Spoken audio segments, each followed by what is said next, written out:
টান টান উত্তেজনা চলে, ভয়ে থাকি আমরা, ব্রেকডাউন হয় কিনা। তো 1 বছর পরে তো আপনি বেহুশ থাকবে সবাই। চৌকস বিরোধী দল হলে বলতেন যে মাননীয় স্পিকার, বিশ্বাস করলাম আপনি রুলিং দেন, 9 বার 10 বার দরকার হলে ওয়াকআউট করবেন, 10 বার আসবেন, সংসদ ছাড়বেন না। সংসদ ছাড়লেই সরকারি দল ওর মতো একটা কার্যক্রম নেওয়া শুরু করে। সালাউদ্দিন সাহেবকে উনি মাইক দেন নাই, এত জুনিয়র স্পিকার, ডেপুটি স্পিকার, উনি কোনো বলি বসে কিনা পরে, এই কাছার তুমি কি করলে না, আমি বললাম কিছু বলছে, বলছে না নিজেন ভাই কেউ বলা নাই। আমাকে সবাই বলে ব্রিটিশ বাংলাদেশি, মানে আমি টাইমে এরকম, ঢাকা শহরে এত জ্যাম কিন্তু আমি 1 ঘন্টা আগে। আমি সেই মানুষও 2 একবার ফেল করে ফেলছি, আমার আগে উনি চলে গিয়েছে। দ্বিতীয়বারের মতো সর্বোচ্চ আসন পাওয়া বিরোধী দল, এর আগে সম্ভবত বিএনপি পেয়েছিল 114। তো এই যে বিরোধী দল আসলো এবং ম্যাক্সিমাম হলো নতুন সংসদ সদস্য, তা আপনার কাছে যে অভিজ্ঞ পার্লামেন্টারিয়ান হিসাবে এই সংসদকে কেমন মনে হচ্ছে? আমার 27 years I am in the parliament, এর মধ্যে 10 বছর মাঝখানে ছিলাম না, থাকতে পারিনি। আমি যতটুকু পার্লামেন্টারিয়ান পলিটিক্স ইন বাংলাদেশ আমি জানার চেষ্টা করেছি, আমার যে ধারণা 79 সালের পার্লামেন্ট ছিল সবচেয়ে রিচ পার্লামেন্ট, যেখানে শহীদ প্রেসিডেন্ট জিয়াউর রহমান সাহেব ছিলেন প্রেসিডেন্ট, শাহ আজিজ সাহেব ছিলেন প্রধানমন্ত্রী, আসাদুজ্জামান সাহেব ছিলেন বিরোধী দলের নেতা। ইট ওয়াজ ট্রিমেন্ডাস এক্সিলেন্ট পার্লামেন্ট। সব বাংলাদেশের নামি দামি পার্লামেন্টের এখানে ছিল, আপনি একটু রিড আউট করলে আপনি বুঝতে পারবেন। আশা করি আমি এর মধ্যে অনেক বড় বড় পার্লামেন্টারিয়ান ছিলেন যারা অনেকে গত হয়েছেন, আল্লাহ তাদেরকে বেহেশত নসিব করুক।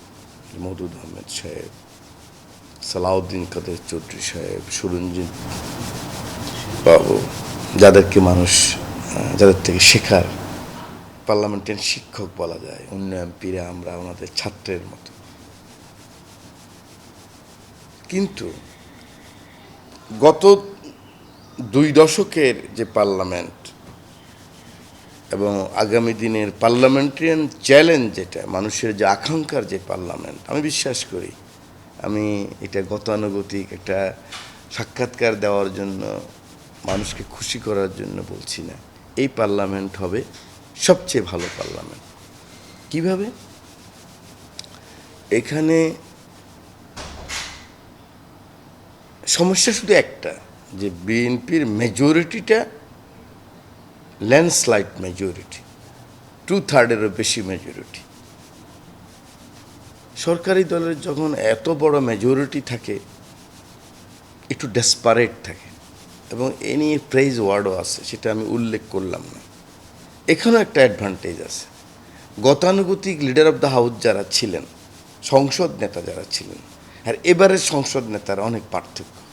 ইতিমধ্যে আপনারা দেখেছেন আমাদের সংসদ নেতা জনাব তারেক রহমান, ওনার অ্যাটিটিউড, ওনার চলাফেরা, ওনার কথা বলা, ওনার জীবনের মান, সময়ানুবর্তিতা, ইতিমধ্যে মানুষের কাছে কিন্তু এটা নোটিসড হয়ে গেছে। খুব কাছ থেকে দেখার সুযোগ আমার এখন, যদিও আমি আগে একজন কর্মী হিসাবে আগেও ওনার কাছাকাছি ছিলাম, এখন তো ফর্মালি আমি ওনাকে রিসিভ করতে হয় অ্যাজ এ হুইপ। আমরা ওনাকে পৌঁছাই, ওনাকে নিয়ে যাই, প্রায় সময় মিস করি। আমাকে সবাই বলে ব্রিটিশ বাংলাদেশি, মানে আমি টাইমে এরকম, ঢাকা শহরে এত জ্যাম কিন্তু আমি 1 ঘন্টা আগে। আমি সেই মানুষও 2 একবার ফেল করে ফেলছি, আমার আগে উনি চলে গিয়েছেন। এটার জন্য আমি খুবই আশান্বিত, কারণ সময় জ্ঞান যখন যে মানুষটার থাকে, সেই মানুষটা কিন্তু ভালো কিছু করতে পারে। It is the symbol of human adventure. একজন লোক এভারেস্টে উঠবে, উনি আধা ঘন্টা লেট হয়েছে, ইম্পসিবল। তো প্রথমেই উনি ফেল। তো আমি এখানে আশান্বিত যে সংসদ নেতা ভেরি সিরিয়াস। সেদিন দেখেন আমরা সংসদ করতেছি, শেষ হবে 8টায়, এখন সব মন্ত্রী মহোদয়রা, প্রতিমন্ত্রীরা এখানে সংসদে, আমরা তো 2 বেলা সংসদ করতেছি। হঠাৎ করে মাননীয় প্রধানমন্ত্রীর নোটিশ আসলো যে উনি ক্যাবিনেট ইয়েতে করবেন না, সচিবালয় করবেন না। ওই যে বলে পার্লামেন্টে ক্যাবিনেট অ্যারেঞ্জ করো, তখন আমরা আমাদের সচিবালয়ে রাশ করে ক্যাবিনেট রেডি করে ফেললো। কেন গেলেন না? সব গাড়িগুলি আবার ইয়েতে যাবে, সচিবালয়ে যাবে, সেই ধরেন 1 ঘন্টা লাগিয়ে 1 ঘন্টা, এই যে সময় নষ্ট হলো, তেল খরচ হলো, এত ছোট্ট জিনিস নোটিশ করে। সংসদে গিয়েই প্রথম দেখে যে রিমোটটা নিয়ে এখন কত 25-এর নিচে নামতেই দেয় না। জিনিসটা মনে হয় খুব বেশি না, ছোট, কিন্তু এটা অনেক বড়। কারণ চ্যারিটি বিগিনস টু হোম। যে মানুষটার হাত খোলা খরচ করে সে লোন করেও করে, আর যে মানুষটা একটা প্রোগ্রাম করে খরচ করে সে কিন্তু ধনী হয় না, কিন্তু সে গরিব হয়ে যায় না। আমার নেতা তারেক রহমানকে আমার এরকম মনে হয়, নাম্বার 1। নাম্বার 2, এখানে প্রায় 70 জনের মতো পুরাতন এমপি আছে, একাধিকবার এমপি হয়েছে সরকার দলে। বিরোধী দলে পুরাতন এমপি আছে 4 জন। সংসদ নেতাকে অ্যাসিস্ট করার আমাদের এখানে যেহেতু 69 জন এমপি, 70 জন, সেখানে অনেকে আছে, কিন্তু বিরোধী নেতাকে অ্যাসিস্ট করার জন্য এক্সপিরিয়েন্স দিয়ে খুব কম। শাহজাহান চৌধুরী চট্টগ্রামের, উনি একাধিক এমপি। নজরুল ইসলাম সাহেব, উনি আসলে উনি পার্লামেন্টারিয়ান না, কিন্তু একাধিকবার এমপি। আরও 2 জন আছে। আমাদের নায়েবে আমির Bangladesh Jamaat-e Islam deputy leader doctor Abdullah Tahir সাহেব আছেন একাধিকবার। তিনি আসলে শরীর ভালো না ওনার, পার্লামেন্টে মানে অ্যাসিস্ট করার মতো। এই জায়গাটুকু দুর্বলতা আছে। কিন্তু সাথে সাথে আপনি ওখানে হাসনাত আবদুল্লাহ, ওখানে এনসিপির সেক্রেটারি, নাম ওনার আক্তার হোসেন, অসম্ভব লেখাপড়া করে ওরা। আমি লাইব্রেরি কমিটিতে আছি, বারবার দৌড়ে আসে আমার কাছে, যেহেতু আমি জুলাইয়ের আন্দোলনে ছিলাম, তখন থেকে ওদেরকে চিনতাম। ওদের জন্য মায়াও আছে, অসম্ভব মায়া। জুলাই আন্দোলনে যাদের সাথে কাজ করেছি, দলভাবে ভিন্ন আছি আমরা, কিন্তু মায়া আছে। এই মায়াটার জন্যই তো যুদ্ধ করেছি। মায়া চলে গেছিল, 10-17 বছর কোনো মায়া মমতা হতো না। দক্ষিণ প্লাজায় শেষের দিকে আর আমরা জানাজাও যেতাম না, কারণ ডাকতেও না আমাদেরকে। গণতন্ত্রের মায়াও একটা জিনিস, কিন্তু মায়া মানে আদর, ভালোবাসা। আমার কলিগ যেখানকারই হোক না কেন, তার একটা প্রবলেম হলে শ্রেণীর প্রতি, একই শ্রেণীর প্রতি যে ভালোবাসা, এটাও কিন্তু গণতন্ত্রের সৌন্দর্য। তো এখানে অনেকে লেখাপড়া করে। জামাত ইসলামের অনেক ইয়াং ফোর্স আছে, যেমন মাসুদ মাননীয় সংসদ সদস্য, ঢাকা দক্ষিণের সেক্রেটারি, লেখাপড়া করে। এরকম অনেকে আছেন। হয়তো সময় লাগবে তাদের, 1 বছর লেগে যেতে পারে, কিন্তু 1 বছর পর আপনি দেখবেন যে মানে অসম্ভব ভালো ভালো কথা বলবে। যেমন ধরেন শেষ দিন, যেদিন আমাদের 98টা বিল পাস হলো, একটা বিলই তো ঝামেলা হলো। সে বিলি ঝামেলাটা কি? ঝামেলাটা হলো যে বিশেষ কমিটিতে কথা হয়েছিল 98 বিল, জাদুঘর নিয়ে, 98 বিল অ্যাজ পার অর্ডিন্যান্স পাস করা হবে। তো 2-1টা কথা তো শব্দতে আমরা অ্যাজ পার অর্ডিন্যান্স তো বসাই দেওয়া যায় না। আবার যখন সংসদ সচিবালয় লিখে 2 রকম হয় না, তখন এই কতগুলি কথা আসছে। তার মধ্যে ওগুলি ঠিক ছিল, একটা কথা আসছে যে কিউরেটর যিনি থাকবেন তাকে সরকার ইচ্ছা করলে বাদ দিতে পারবেন। সরকারের মন্ত্রী প্রতিমন্ত্রী এখানে সভাপতি হিসাবে থাকবে। এখানে হয়েছে মূল আপত্তি। ওই মুহূর্তে মাননীয় সংসদ নেতা ছিলেন না। বিলটা যখন পাস হয়ে যাচ্ছে, তখন বিরোধী দল বাধা দিছে, এটার বক্তৃতা রাখছে, বাধা দিছে, স্পিকার মহোদয় সময় দিছে, বারবার নিয়মের বাইরেও দিছে। কারণ আমরা এই সংসদটা তো ডিসঅর্ডার হয়ে গেছিল, উনি চেষ্টা করতেছে ইন অর্ডার করার জন্য। এটা নিয়মের বাইরে হইলো, একটু সময় বেশি হইলো, এটা সেটা হইলো। সংসদটাকে যদি সুন্দর করে নেওয়া যায়, শেষ করা যায় 5টা বছর, তাহলে একটা নতুন প্র্যাকটিস শুরু হলো। আমাদের তো 90 দিনের জন্য মধ্যে সংসদ সদস্য পদ চলে যাবে, এটাই ছিল প্র্যাকটিস, যে আমরা 89 দিনের দিন যে হাজির হইতাম, বেতন ভাতাও নিতাম, আবার 89 দিন হাজির হইতাম। সেলফ কন্ট্রাডিক্টরি পলিটিক্সটা ধ্বংস হয়ে গেছে এভাবে, পার্লামেন্টারিয়ান পলিটিক্স। ওখান থেকে বেরিয়ে আসতে চাই। আমার সংসদ নেতা আপ্রাণ চেষ্টা করতেছেন বেরিয়ে আসার জন্য। আমার মনে হয় বিরোধী দল নেতারও ওরকমই অ্যাটিটিউড। ওনার সাথেও আমি কথা বলেছি, it's a very good symbol. তো তখন সংসদ নেতা বলল কি হাউকাউ কেন? আমি আস্তে আস্তে শুনছিলাম। বললো যে এরকম ব্রিফ করলো, আমাদের সালাউদ্দিন সাহেব আইনমন্ত্রী ছিল, ব্রিফ করলো। উনি মোটামুটি বললো যে এটাকে মিটিগেট করে ফেলেন না, যদি ওরকম কথা থাকে তো সবাই না চাইলে না চাইবে, অসুবিধা কি, ওটা তার এইভাবে বলা যায় না। তখন আইনমন্ত্রী আবার দাঁড়ায় উনি বললেন যে ঠিক আছে, আমরা এই বিল আপনাদের সাথে আলোচনা করে রিভিউ করব, আবার আনবো, রিভিউ করবো আমরা, যদি আপনারা চান, বা ভিতরে আলোচনা করে যদি বিলটা আবার আনতে হয় আবার আনবো, নাম্বার ওয়ান। নাম্বার সেকেন্ড যেটা বলেছেন, 16টা বিল নিয়ে যেটা বলছে আলাপ আলোচনা করে বাকি 16টা আমরা আবার আনবো, সংসদে আনবো।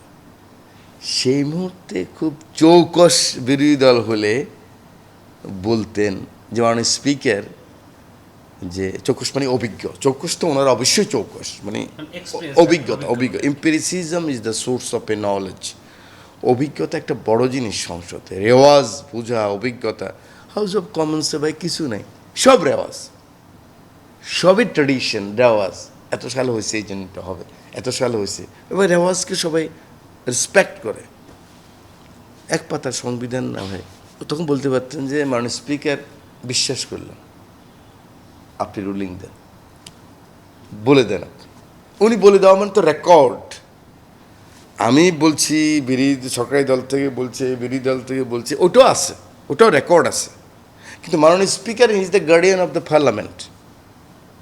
উনি যদি বলে দেয় আমি হ্যাঁ এটাই রুলিং আমার, যেহেতু সংসদ নেতা একমত হয়েছেন, এই বিল আবার আসবে, এর আগে আলোচনা হবে, আলোচনা হয়ে পাশ হবে, তাহলে কিন্তু আর ওয়াকআউট করার কোনো ব্যাপার ছিল না। বাট ওয়াকআউটও গণতন্ত্রের সৌন্দর্য। আমি সবসময় আমার তরুণ বন্ধুদেরকে বলি, ওখানে যারা আছেন বিরোধী দলের, আমি বলি যে ভাই 9 বার 10 বার দরকার হলে ওয়াকআউট করবেন, 10 বার আসবেন, সংসদ ছাড়বেন না। সংসদ ছাড়লেই সরকারি দল আস্তে আস্তে হয় কি, ওর মতো একটা কার্যক্রম নেওয়া শুরু করে, যখন দেখে যে আর পারতেছি না, আচ্ছা এখন তো সরকার শেষ করতে হবে, নিজের অজান্তেই সে অন্য ধরনের সরকার হয়ে যায়। আমার এক্সপিরিয়েন্স থেকে বলতেছি, ভুল হইতে পারে, আমি ভুল করতে পারি, কিন্তু আমার যে অভিজ্ঞতা দেখেছি, একটা লোক, একটা দল, ট্রেজারি বেঞ্চ বিশেষ করে ভালো অ্যাটিটিউড থাকলেও যখন সে আর ম্যানেজ করতে পারে না, তখন সে তার মতো চলা শুরু করে, তখন আর সংসদটা প্রাণবন্ত থাকে না। কিন্তু এখানে যেহেতু দুই দলেই জুলাই আন্দোলনের 17 বছর নির্যাতনের, আমরা জেলে গেছি, আমরা একসাথে রিমান্ডে ছিলাম, রাস্তায় ছিলাম, আমার জামাতের ভাইয়ের রক্তে রঞ্জিত হয়েছে, আমি জড়াই ধরছি, আমার পাঞ্জাবি লাল হয়ে গেছে, আমার ছাত্র দলের ছেলের গায়ে গুলি লাগছে, ছাত্র শিবিরের ছেলে, জামাতের ছেলে জড়াই ধরছে, জুলাইতে এনসিপির ছেলেরা জড়াই ধরছে, তখন তো তারা এনসিপি ছিল না, সাধারণ আমরা জড়াই ধরছি, চুরি করে করে তাদের খবর নিয়েছি, তাদের জুতা হাতে করে দৌড় দিছি। অতএব অসম্ভব মায়া, আবার সে মায়া। তার কি আপনি কি বলতে চাচ্ছেন যে এই যে সংসদ, এটা প্রাণবন্ত হচ্ছে? অবশ্যই প্রাণবন্ত। আপনার টান টান উত্তেজনা চলে, ভয়ে থাকি আমরা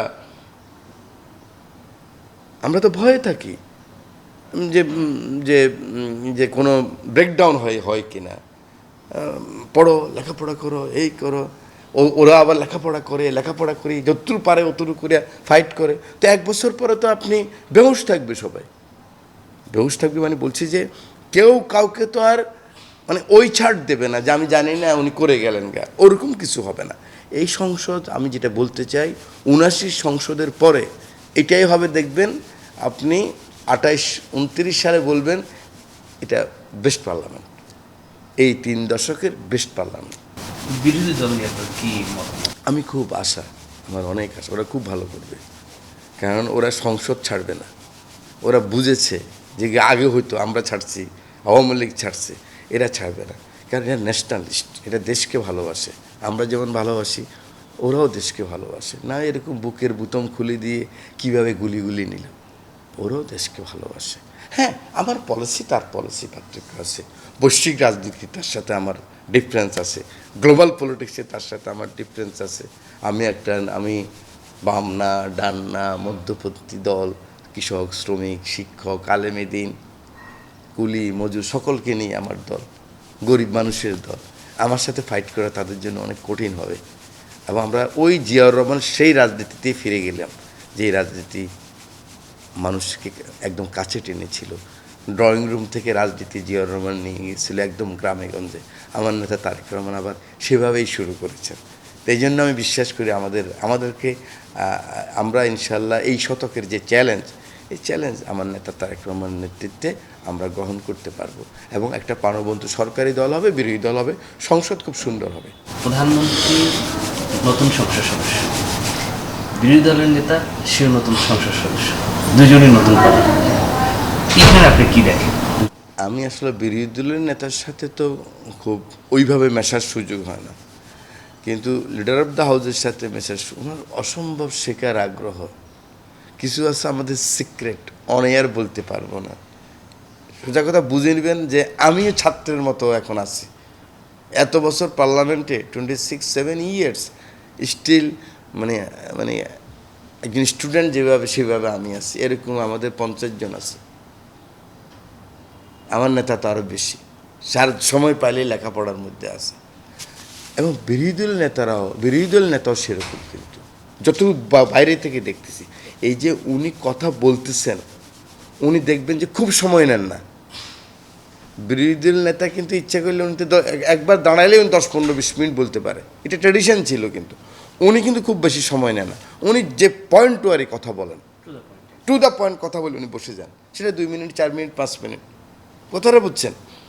এতে বোঝা যায় মানে আমার যে পার্লামেন্টারিয়ান পলিটিক্সের যে ক্ষুদ্র এক্সপিরিয়েন্স, যে উনি আরও ভালো লার্নিং করতেছে, ওনার জন্য ভুল ধরতে না পারে। এখন তো ওনার ভুল ধরতে পারে নাই, তো সংসদ নেতারা ভুল ধরতে পারে নাই, কেউ কোনো সাংবাদিক, কোনো সংবিধান বিশেষজ্ঞ, বিরোধী দল নেতারা ভুল ধরতে পারেন নাই, অথচ ওনারা দুজনেই নতুন সদস্য। আমি যেটা বলতে চাই, ওনাদের আকাঙ্ক্ষা আছে ভালো পার্লামেন্টারিয়ান হওয়ার। এটাই হলো বাংলাদেশের জন্য সবচেয়ে আশার ব্যাপার। দুজনের আকাঙ্ক্ষা যে ভালো পার্লামেন্টারিয়ান হব। এবং দুজনের আমাদের বিরোধী দল নেতা হতে বয়স একটু বেশি, সংসদ নেতার চেয়েও বয়স বেশি, কিন্তু ওনারও অসম্ভব আকাঙ্ক্ষা আছে যে মানে শেখার। আর আমার নেতা তো আছেই, উনি তো আমাদেরকেই পাগল বানায় ফেলতেছেন। স্পিকার সে একাধিকবার সংসদ সদস্য হয়েছে, 7 বার, কিন্তু স্পিকার হিসেবে সে এবারই প্রথম। জি। সংসদ চালানোর ক্ষেত্রে তার সমস্যা হওয়ার কথা না অ্যাজ এ সিনিয়র হিসেবে, কিন্তু ডেপুটি স্পিকার যিনি, সে বয়সেও জুনিয়র, তার থেকে সিনিয়র পার্লামেন্টারিয়ান আছে। রুলিং দেওয়ার সময় সে কি কখনো বিব্রত হয় কিনা? আমি যদি এক্সাম্পল হিসেবে বলি, সালাউদ্দিন সাহেবের বিপক্ষে যখন সে রুলিং করেন তখন সে বিব্রত হয় কিনা, আপনার কি মনে হয়? অ্যাকচুয়ালি উনি তো ভালো করতেছে, উনি নিজেও ভাবে নাই উনি ডিপটি স্পিকার হবে। তারেক রহমান সাহেবের আবিষ্কার, মাঝে মধ্যে উনি আবিষ্কার করেন। সকালবেলা কায়সার কামাল সাহেবরে খোঁজো, উনি ডিপটি স্পিকার। তো উনি তো অবাক হয়ে গেছে। ওনারা যোগাযোগ করে নিয়ে আসছে আমার রুমে, তারপরে নিয়ে গেলাম। কিন্তু আমার একটা বিশ্বাস ছিল, যেহেতু উনি গুড লয়ার, বিচারপতিদের সামনে অসম্ভব আর্গুমেন্ট করে লয়াররা, হাইকোর্ট, সুপ্রিম কোর্টে আইন জানে, সংবিধান জানে, রুলস অফ প্রসিডিউরের প্র্যাকটিস নেই। এমপি নাই, এই জন্য রুলস অফ প্রসিডিউরের প্র্যাকটিসটা নেই, কিন্তু বাকিগুলি তো সব। এবং উনি প্রথম দিনই ভালো করেছেন। প্রথম দিনে উনি, যার কথা আপনি নাম নিলেন সালাউদ্দিন ভাই, উনি তো সালাউদ্দিন ভাই তো এক্সপার্ট সংবিধানের উপরে, ঢাকা বিশ্ববিদ্যালয়ের লর ছাত্র, সিভিল সার্ভিস ছিলেন, উনি মন্ত্রী ছিলেন, আবার মন্ত্রী, পার্টির 3-4 জনের মধ্যে উনি একজন ভালো বলেন, বোঝেন, বলেন। নতুন স্পিকার ছাড় দেন নাই, কিন্তু ছাড় দেন নাই মানে উনি দিতে পারতেন, কিন্তু উনি হাউসটা কন্ট্রোল করার চেষ্টা করছেন। দেখছেন যে বিরোধী দল খুবই যে কোনো টাইমে ওয়াকআউট করে ফেলতে পারে, যার জন্য সালাউদ্দিন সাহেবকে উনি মাইক দেন নাই। এবং সবচেয়ে মজার কথা, এই জন্য সালাউদ্দিন সাহেব কিন্তু কোনো মনে কষ্ট পান। আমি ভাবছিলাম যে আগের যে প্র্যাকটিস, এত জুনিয়র স্পিকার, ডিপটি স্পিকার, উনি কোনো বলি বসে কিনা পরে, এই কায়সার তুমি কী করলে না, আমি জিজ্ঞাসা করছি আবার, আজকে অন এয়ার বলতেছি, কায়সার কামাল আমার খুবই বন্ধুবান্ধব মানুষ, আমার জুনিয়র হলে তো বন্ধু বান্ধব আমরা। আমি বললাম কিছু বলছে, বলছে না নিজাম ভাই কেউ বলা নাই। এটাও আমি খুবই মানে আশান্বিত হয়েছি যে স্পিকারের মতো চালাবে, সেটা যদি মানে যাকে ইন্টারাপ্ট করুক উনি, এটা আবার আমরা ওনাকে আর বলবো না যে হ্যাঁ আপনি এরকম করেছেন এটা কিন্তু হইতো আগের পার্লামেন্টগুলো দেখছি, কিন্তু এই পার্লামেন্টে আপনি যে প্রশ্ন রেজ করছেন ভেরি ক্লিয়ার, আমি অন এয়ার উত্তর দিয়ে দিলাম। নেপালের দিকে একটু তাকাই, সেটা হলো যে গত 2 দিন আগে সেখানকার একজন মন্ত্রীকে বালেন্দ্র শাহ বরখাস্ত করেছে। অভিযোগ হলো তার স্ত্রীকে স্বাস্থ্য অধিদপ্তরের কোনো একটা জায়গায় সে পদায়ন করেছে। মানে এখানে স্বজনপ্রীতির অভিযোগ আনা হয়েছে, এরপরে তাকে বরখাস্ত করা হয়েছে। বাংলাদেশের ক্ষেত্রে এরকম কোনো এক্সাম্পল হবে কিনা, যেহেতু বিসিবি নিয়ে বেশ বিতর্ক চলছে। নেপাল যেটা করেছেন এক্সিলেন্ট, যে কোনো জিনিস শুরু করা যায়। আপনি কালকেই ব্যাংক থেকে লোন করে একটা বড় গাড়ি কিনে ফেললেন 1 কোটি টাকা দিয়ে, কিন্তু এটা সাস্টেনেবল করা, মেনটেইন করা অনেক কঠিন। নেপাল যে মুভমেন্ট, এটা আমাদের চেয়ে অনেক ছোট মুভমেন্ট। ওনাদের যিনি প্রধানমন্ত্রী হয়েছেন একদম ইয়াং, এনার্জেটিক, ওনার ড্রিম ওরকম, স্বপ্ন ওরকম। এরকম যদি চালিয়ে যেতে পারেন অবশ্যই গ্রহণযোগ্য, অভিবাদন পাওয়ার যোগ্য। হুপ করি ওরকমই চলুক। আমাদের এখানে হলে অনেক ভালো হবে, আশা করি এখানে এরকম হওয়া উচিত। এরকমই বাংলাদেশেরই স্বপ্ন দেখছি আমি, এর বাইরে এই সম্বন্ধে আর কিছু বলতে চাই না। আপনি তো পুরনো সংসদ সদস্য, আপনার সংসদে শেখ হাসিনা প্রধানমন্ত্রী ছিলেন, আপনার তার সাথে কিছু মানে খুনসুটি টাইপের গল্প আছে। আমি একটা গল্প শুনতে চাই। আপনার সাথে দেখা হইতো, আপনাকে ডেকে দাঁড় করাইতেন, এই কথা আসলে আপনি কীভাবে, আপনি তো অনেক ছোট কিন্তু বয়স কম, কীভাবে আপনি জেনেছেন আমি জানি না।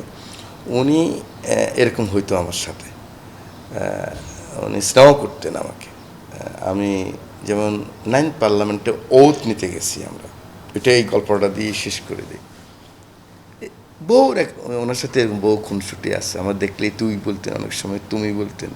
মাননীয় সংসদ সদস্য কোথায় যাচ্ছেন, চেয়ারম্যান সাহেব, আমি ওনার 9th পার্লামেন্টে স্ট্যান্ডিং কমিটির চেয়ারম্যান ছিলাম।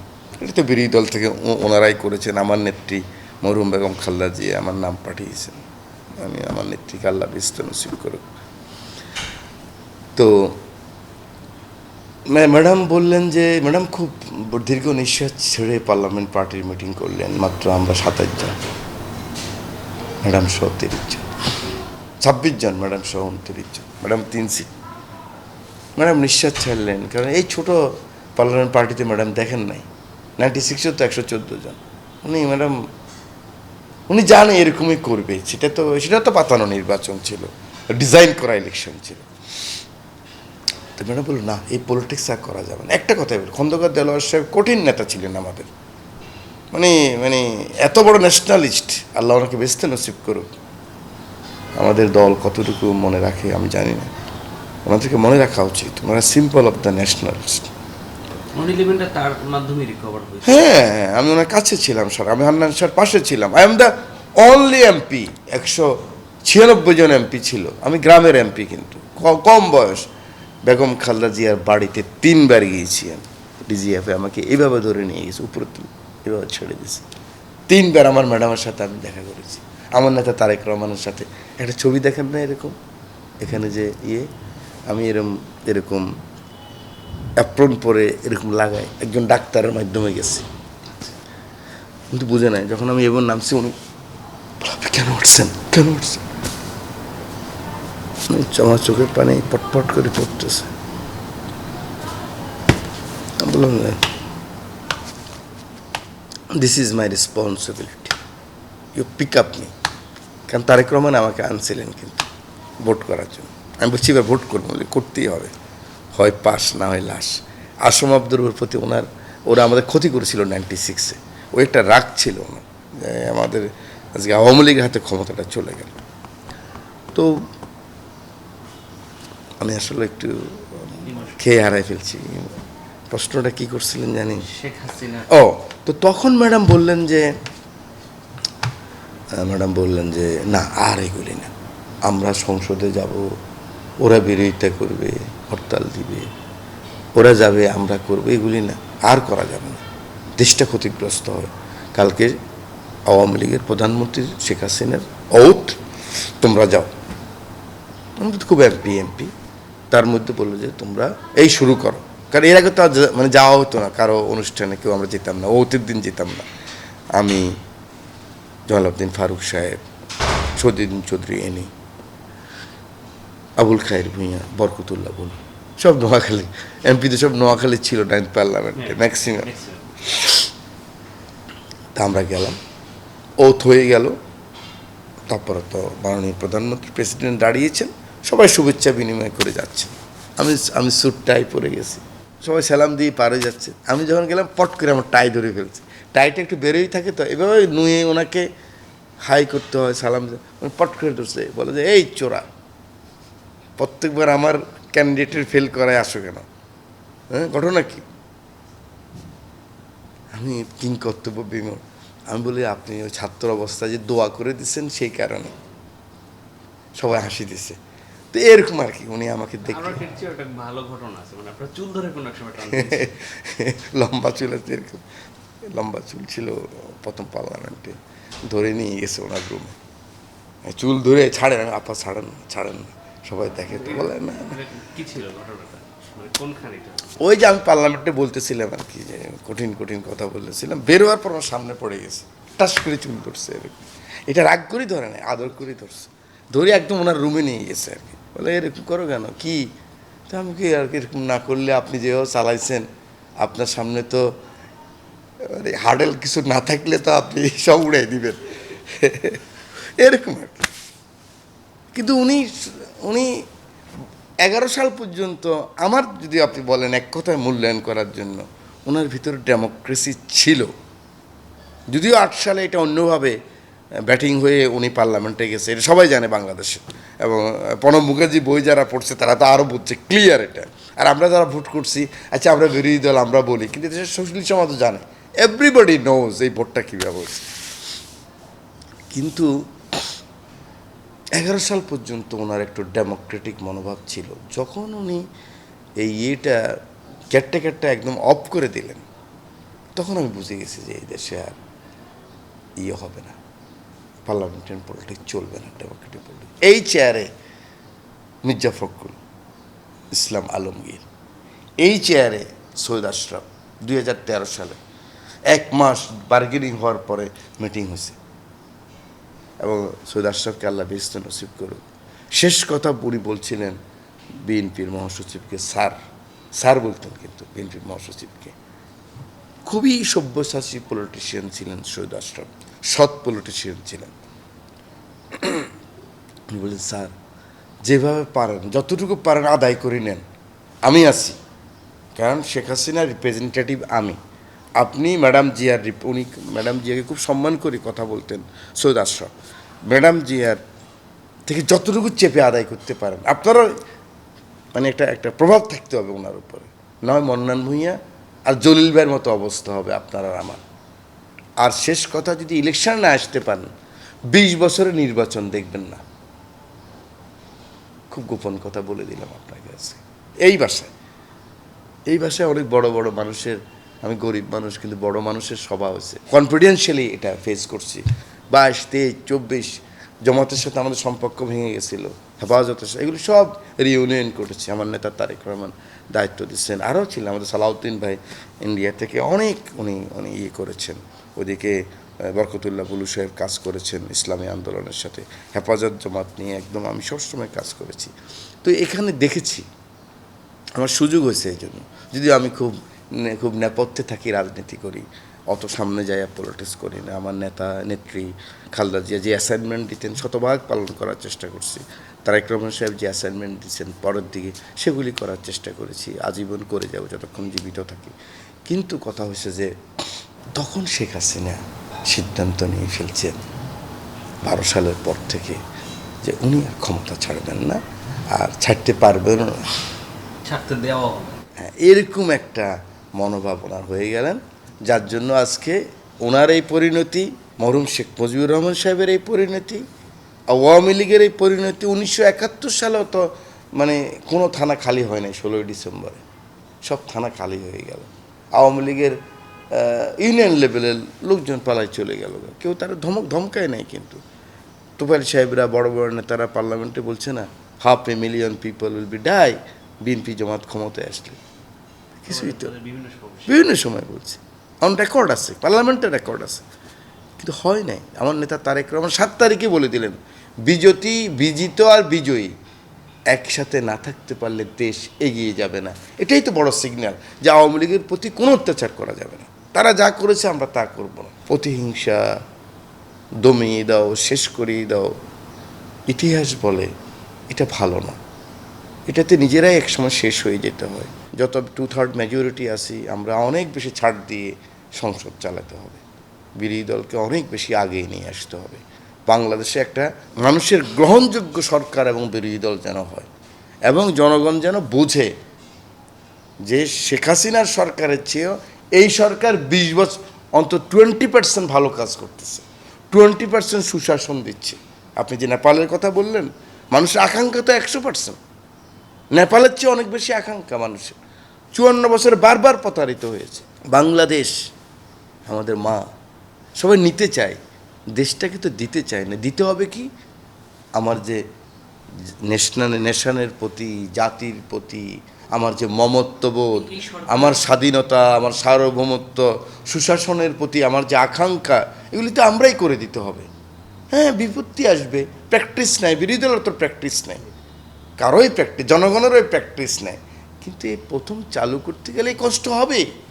এটা গ্রহণ রাগ না হয়ে যে আমি চেষ্টা করছি, পারিনি, সেজন্য আমি আমার মতো চালাবো।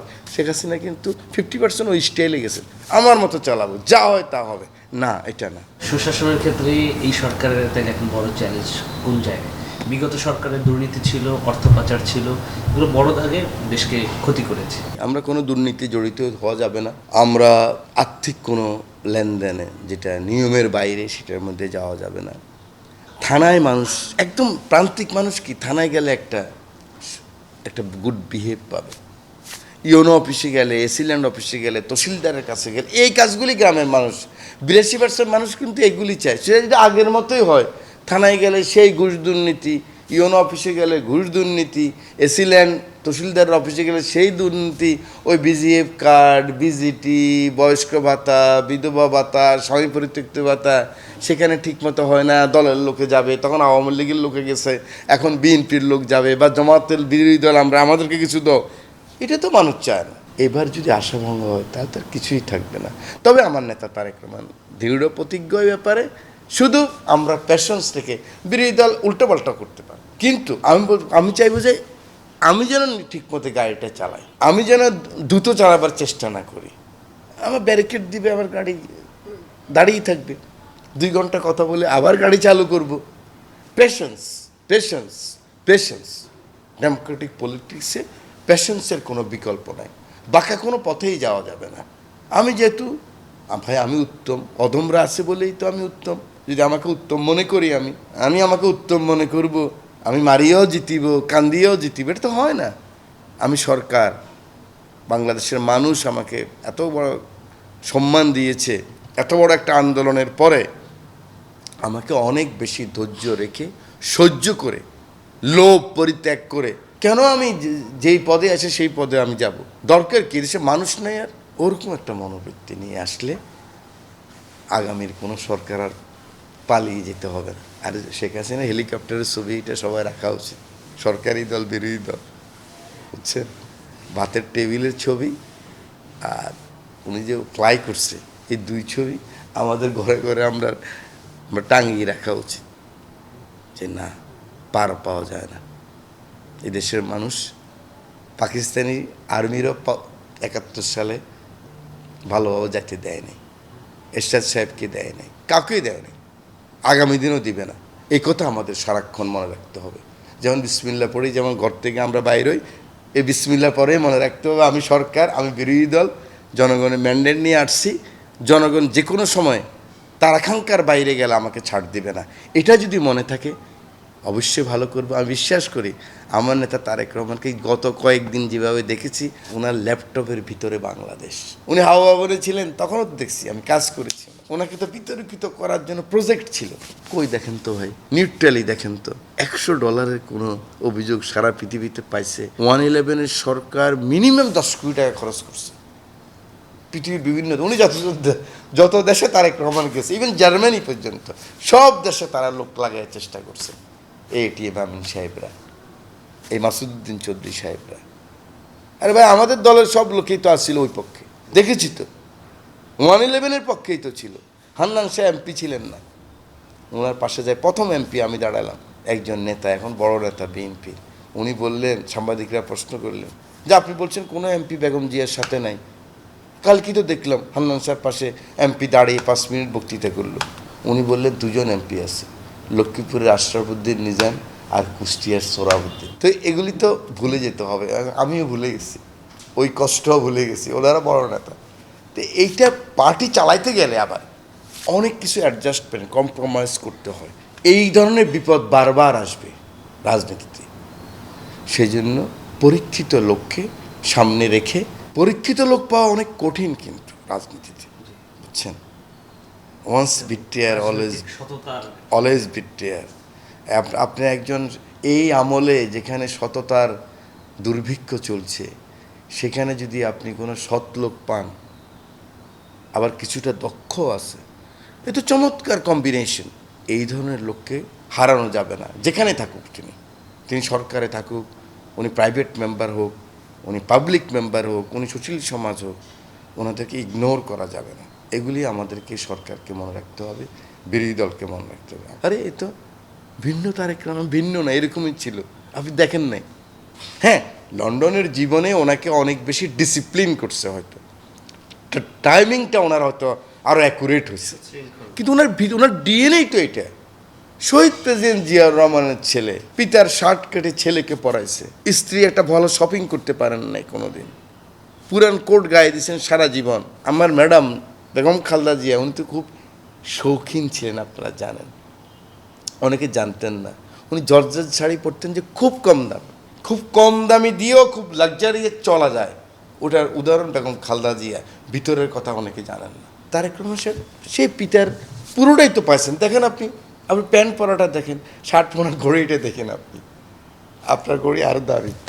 ওনার জুতাটা দেখেন, ক্লার্কের জুতা, একবার কিনলে, ব্রিটেন থেকে কিনলে 10 বছরও নষ্ট হয় না, ওরকম জুতা। আমি সব করে ফেলতে পারবো, এটা ঠিক কথা না ভাই। বাংলাদেশে 100 মানুষ আছে যাদেরকে কেউ চিনে না, কিন্তু সংবিধান মুখস্থ তার। আমি ভুল বললে উনি হাসে, তো বক্তৃতাটা দেই, সংবিধান সম্বন্ধে কথা বলি, রুলস অফ প্রসিডিওর, যখন ভুল বলি উনি হাসে, মানে কেউ চিনে না। তো অতএব ওভার এস্টিমেশন করার কিছু নেই। মাহবুবুল্লাহ সাহেবদের মতো মানুষ বাংলাদেশে অনেক আছে, ওনাদেরকে খুঁজে বের করতে হবে।